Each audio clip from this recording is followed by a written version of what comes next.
Hello YouTubers and welcome to another episode of DrCassette's workshop.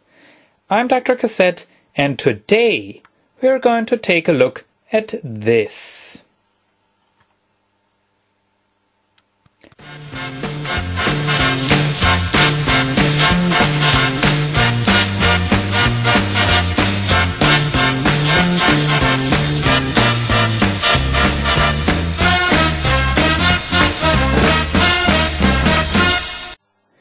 This is the Amstrad satellite receiver model SRX310.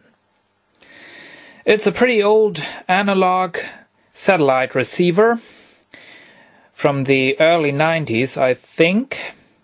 And this used to be hooked up to the television that you've seen in the Video 2000 demonstration video. And I use this to watch satellite television. And, well, yesterday I was watching television on this, and suddenly the unit made foot, and the picture disappeared, and, well, since that happened, it doesn't work anymore. If you plug it in, it does nothing. I'm not going to repair this because this contains a switching power supply, and those power supplies are working with voltages around 600 volts. So it's really dangerous, and I believe it's a bad power supply. Now, luckily, due to the fact that digital television and also digital satellite television gets more and more popular, you can find analog satellite receivers on the dump almost every time. So, well, I hope that I can find a nice analog satellite receiver on the dump to replace this. So before I throw this away, let's take a look inside. This, by the way, is the remote control, which is missing the battery cover. The housing is extremely cheap. Even the top cover is made of plastic. And this is the inside of the satellite receiver. This is the circuit board of the power supply. And I guess somewhere around here is, well, what's damaged, what's not working anymore, because it's really hot around here, you can tell, because the circuit board looks kind of burned. And yeah, there are very high voltages in here, because this, what a weird capacitor, has only a 68 microfarad, but a 400 volts. Man oh man. It's a nice transformer here. Would be interesting to know how it transforms, you know, which input voltages and which output voltages. And this is the main circuit board, really crowded, a lot of components. Have two shielded boxes. This is the input from the satellite dish, you know, right there.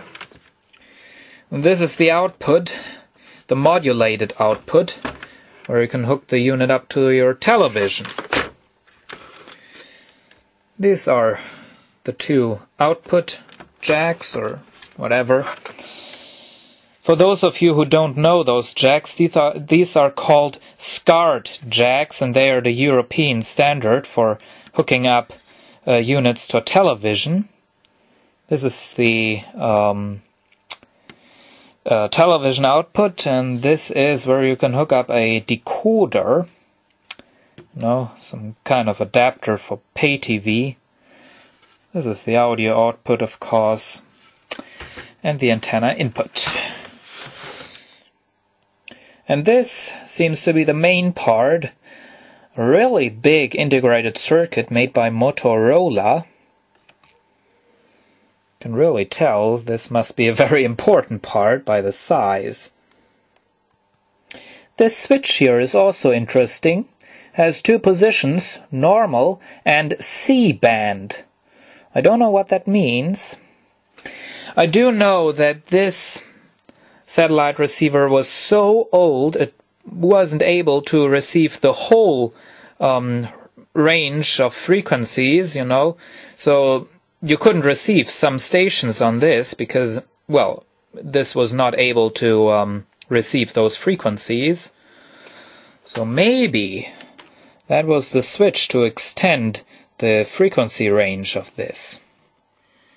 I just found this note on the underside of the unit, and of course this was made in China.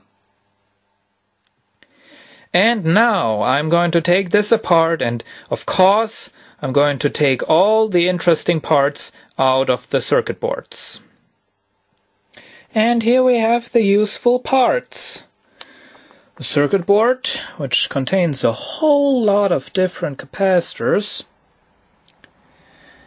couple of resistors,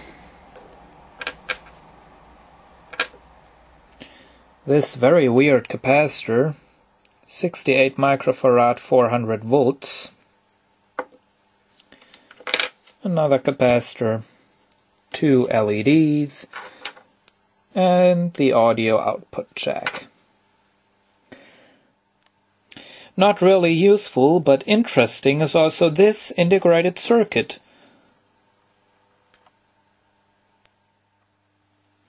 And I'm also going to keep the housing, which is made of cheap plastic, but it can be useful.